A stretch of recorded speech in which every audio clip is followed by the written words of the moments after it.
Senadora Bianchi. Gracias, señora Presidenta. Yo voy a mantenerme en el contenido y en el tono de mis predecesores, obvio que el miembro informante, y del señor senador Camí, porque ambos ilustraron sobre la ley.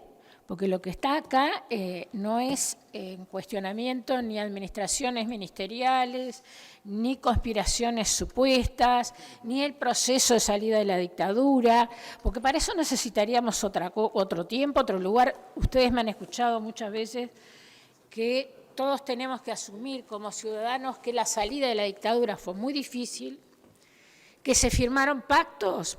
A veces no se firman, los pactos se hacen. El último informe, y yo lo digo con todo respeto, porque sinceramente es a la responsabilidad de la ciudadanía uruguaya cómo salimos de un proceso tan difícil, donde las Fuerzas Armadas mantenían muchísimo poder, entre otras cosas porque no tuvimos Malvinas, y otras cosas. Pero en realidad, a lo largo de todos estos años, quienes han estudiado seriamente esto, que tienen que ser los historiadores, me voy a aburrir de decirlo, como toda ciencia social, tiene fuentes. Esta, la de los archivos, es una fuente documental fundamental, porque los documentos, los restos materiales, la otra vez lo dije, tal vez sea terrible o sin tal vez, el balazo en la nuca a Julio Castro. Es una base para el estudio determinado del proceso de lo que pasó durante la dictadura. La tradición oral, o sea, las personas que vivimos en esa época, que es la menos fuerte o la menos, digamos, confiable, entre comillas, si se quiere, porque todos miramos el proceso, los que lo vivimos, con subjetividad. En consecuencia, yo lo que quisiera es, en primer lugar, que nos ciñéramos al texto de la ley. Y en eso es muy importante los datos que aportó el senador Camí en cuanto a los plazos que establece nuestra legislación, y no necesitamos que ni Estados Unidos, ni Alemania, ni ningún país nos venga a decir cómo tenemos que llevar nosotros los archivos, porque si uno estudia la historia nacional, desde el momento, yo diría, del proceso artiguista en adelante, nosotros les enseñamos a los europeos muchas cosas. Vinieron a brevar acá de muchas cosas. Fue un ida y vuelta permanente entre un país que siempre se caracterizó por tener una intelectualidad muy bien formada y además una educación pública de muy buena calidad.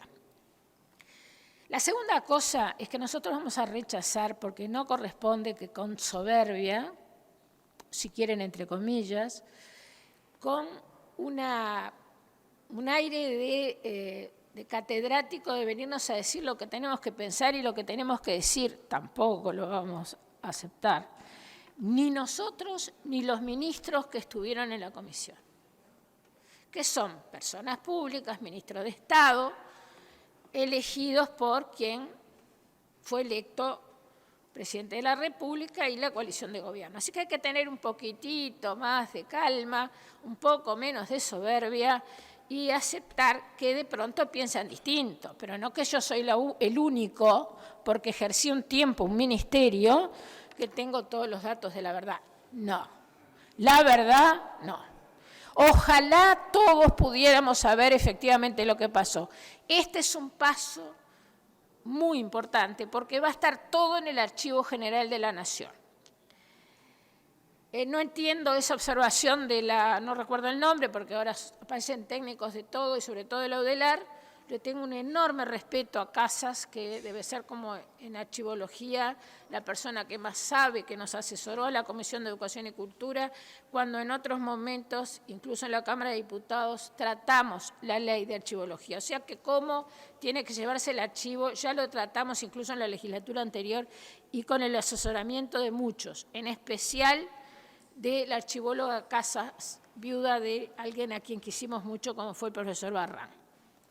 Así que no entiendo por qué observa que necesitamos aclaraciones sobre la institucionalidad. El Archivo General de la Nación en el Uruguay tiene una institucionalidad muy consolidada desde hace muchísimo tiempo, con más recursos, con menos recursos, pero el Archivo General de la Nación tiene varias secciones. Y lo que hacemos ahora es, además de todo, crear una sección específica para estos documentos, donde tendrán que ir todos los documentos. Yo no les pongo nombre y apellido, porque en realidad, yo no estoy segura de cuando me refiero a un archivo, si es ese, si le falta algunas páginas, si es Castiglioni, si es Berruti. La verdad, yo no creo que nadie en el Uruguay pueda hacer aseveraciones en ese sentido. Lo que sí tenemos que hacer es, aparece algo al Archivo General de la Nación. ¿A qué sección? A una sección específica sobre el pasado reciente. Para que ahí vayan, que ya de reciente no tiene nada, ¿verdad? Porque hace 50 años de muchas cosas y muchos más. Porque si arrancamos en el 61, 62, hace mucho más. No le tengamos miedo a la verdad.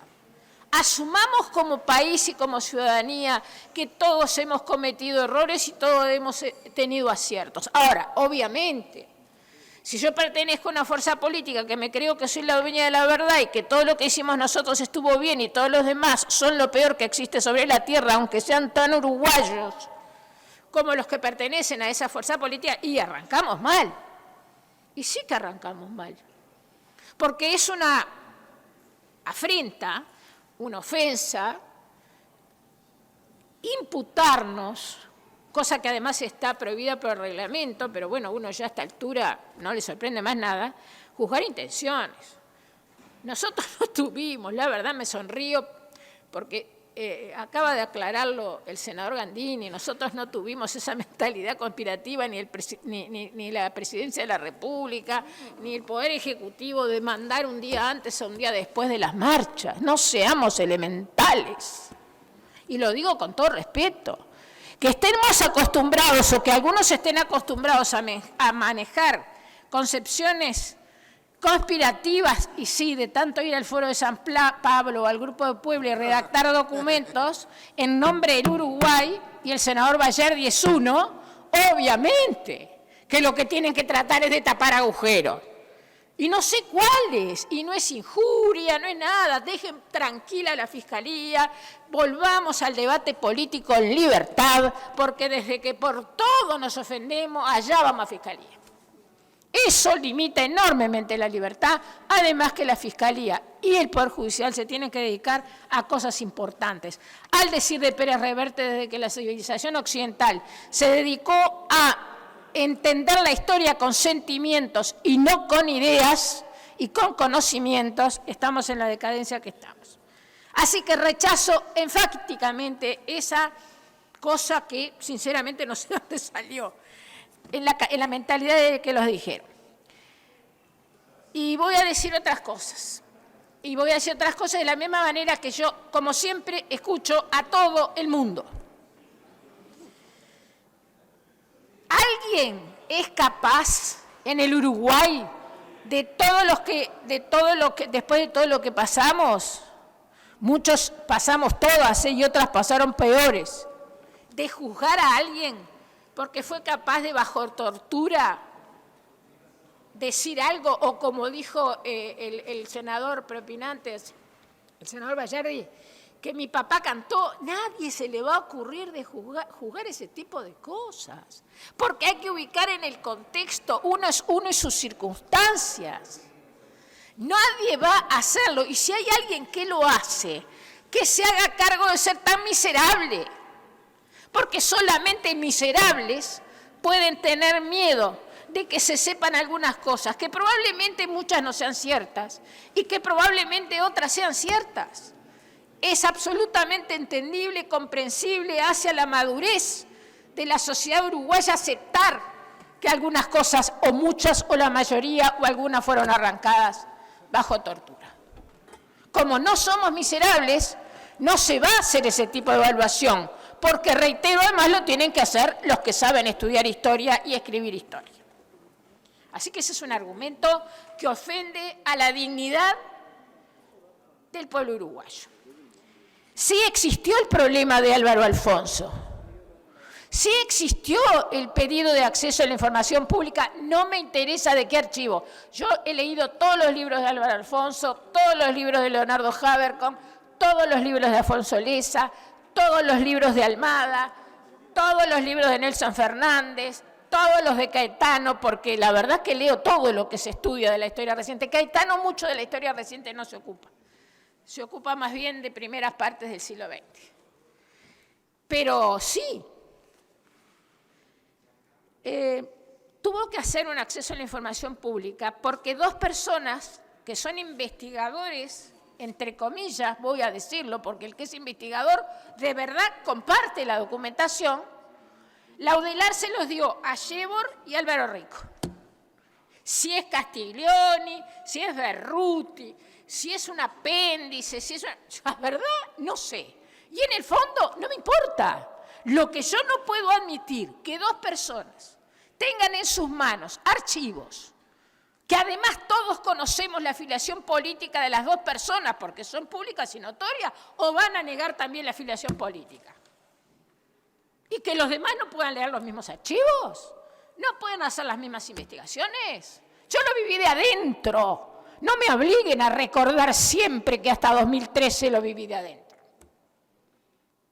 Basta, pongamos todo sobre la mesa. ¿Hubo pactos? Sí, pero no en el 85 solo. Hubo muchos pactos.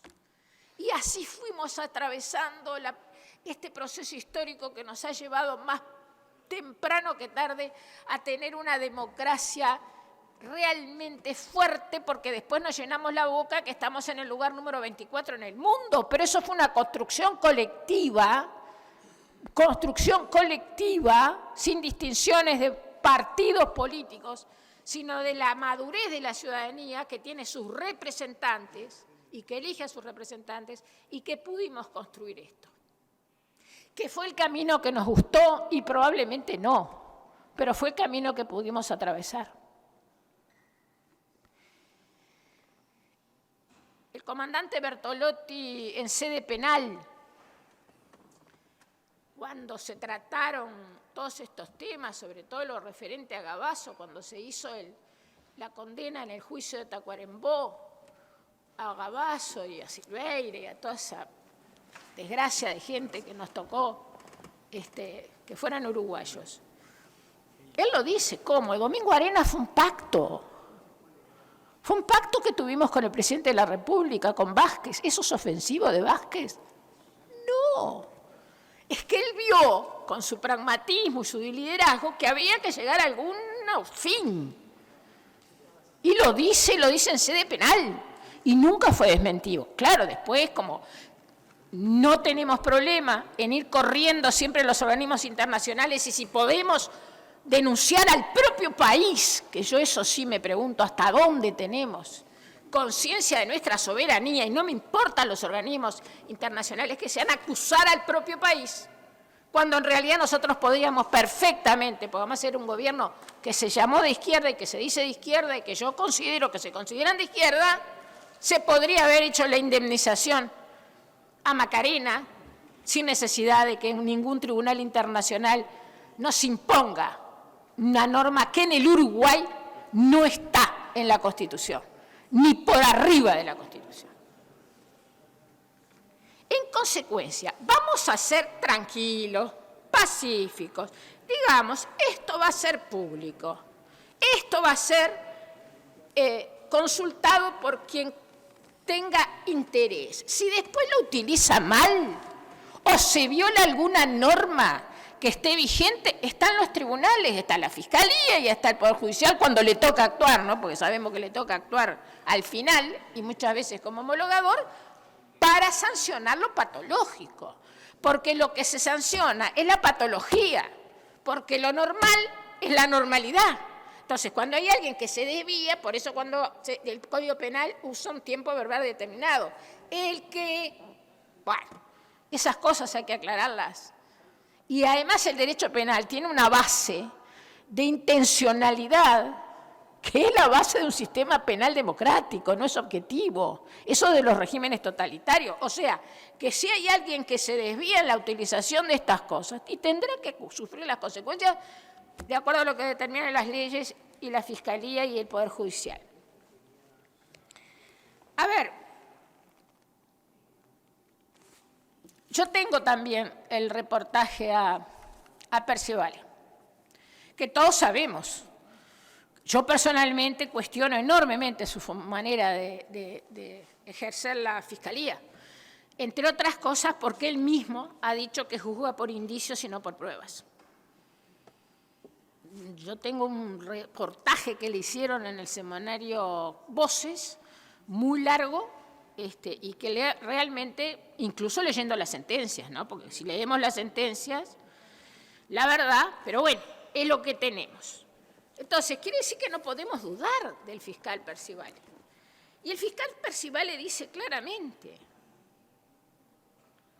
existieron testimonios de militares que colaboraron o no de manera anónima o reservada en desayunos informales. En la Fiscalía no, dice Percivale. Lo que sí ocurrió en esto que usted dice que los testimonios de los victimarios son casi inexistentes, es que se han valido de fuentes donde sí aparecen algunos testimonios, como por ejemplo los tribunales militares de la época. Si nosotros hoy nos nutrimos, y en esto coincido, yo también me nutro, lean porque ahí sale un montón de información, les gustará o no, pero sale un montón de información. Sí, nosotros hoy nos nutrimos de esa información que también es una información parcial, no es total, pero sí en esos ámbitos los militares tienden a decir algo más de lo que nunca dijeron en la justicia. Pero no es la totalidad y aparte no hay nunca esos casos concretos sobre desaparición forzada. Y en esto hay un avance muy importante en esta administración. Entonces yo lamento, acá no es un partido de ping-pong, a ver quién le pegó más fuerte a la pelotita. Me limito a lo que dice nada menos que el fiscal que se encarga de los delitos de lesa humanidad, Percivale, con los criterios que se encarga, reitero, para mí cuestionable. Tengo todo el derecho de pensarlo. Y en esto, reitero, dice, hay un avance muy importante en esta administración, porque en esta administración ha suministrado muchos tribunales de honor a la Fiscalía. Y le pregunta el periodista, ¿y eso cómo hay que leer que no haya ocurrido antes? Ya lo dijo mi compañero Gandini. Y bueno, esa es una pregunta que yo no me animo a responder. ¿Era información que se desconocía que existía y se dieron cuenta en el proceso de trabajo de que ahora estaba eso y se reclamó? ¿Era información que se reclamaba y no se daba? Bueno, dice Percivale, yo desconozco lo que pasaba, porque nosotros empezamos a trabajar desde el 2018. Desde que nosotros trabajamos en el equipo de la Fiscalía, desde que detectamos que existe un tribunal de honor, nosotros lo solicitamos. El cambio que hubo es que cuando en defensa se enteran de algún documento que puede ser un tribunal de honor, lo remiten a Fiscalía. Y dice a continuación, es lo último que voy a leer, porque me pasó a mí, cuando tuve que estudiar estas cosas por temas que no tienen importancia, pero que tienen mucha importancia, pero no es momento de recordarlo ahora. Pónganselo a estudiar los tribunales de honor, es impresionante. Dice, el caso paradigmático es el caso del tribunal, lo dice, seguramente es Leonardo Haber con el que está preguntando esto, porque Leonardo es de los pocos que se han dedicado a estudiar hace mucho tiempo este tipo de cosas con seriedad. El Tribunal de Honor de Gabasio Silveira, que estaba ahí y no era remitido a ningún lado, estaba en secreto. Pueden ver el video. Sí, le dice Percivale, a ver, usted ha trabajado mucho en este tema. Lo conoce capaz más que yo. Si de ahí se sacó información, sí, de ahí se sacó información importante. Información que también estaba por otros lados, pero todo reafirma. Pero hay unos cuantos tribunales de honor que nosotros hemos analizado y nos permite cruzar información con otra. Y ratifica, no voy a volver a leer la pregunta, ¿y eso lo envió el Ministerio de Defensa ahora? Sí, algunos fueron a solicitud nuestra, algunos a solicitud de familiares, y una vez ellos toman conocimiento, porque no necesariamente tienen por qué tener conocimiento de todo, supongo yo, no sé cómo se maneja defensa, pero una vez que tienen la información, lo remiten a Fiscalía. Basta, no demos más vuelta. Aprobemos esta ley, va al Archivo General de la Nación, en una sección determinada, y ahí se junta todo. Se sabrá la verdad, y es muy difícil que podamos saber la verdad en este tiempo. Si Artigas lo tuvimos todo el siglo XIX y muy buena parte del siglo XX como matrero, contrabandista, ladrón, asesino, a Artigas, a pesar de que a uno de nuestros presidentes de fines del siglo XIX se le ocurrió poner la estatua en la plaza porque le daba forma al Estado. Sin embargo, hasta que no apareció Pibel Devoto y empezó a sacar los documentos, decenas de tomos del archivo Artigas, donde publica los documentos. Y bueno, si uno quiere estudiar realmente lo que pasó, va a los documentos. ¿Algunos los dejan bien Artigas? Sí. Y a muchos de sus lugartenientes, sí. Otros no, los dejan muy mal. Pero esa es la historia. Así que, señor presidente, sin más pedimos que no escarbemos más cosas que a todos nos hacen daño y dejemos que quienes saben conserven los archivos, recolecten todos los archivos, se informe al Archivo General ante la Nación de todos. Nadie tenga información privilegiada porque nadie tiene derecho a tener información privilegiada. Y descubramos con el tiempo y con paciencia y sobre todo con mucha comprensión, porque había que estar en esos momentos. Comprensión de todos los actores, lo que pasamos. Gracias, señor presidente. Gracias, senador.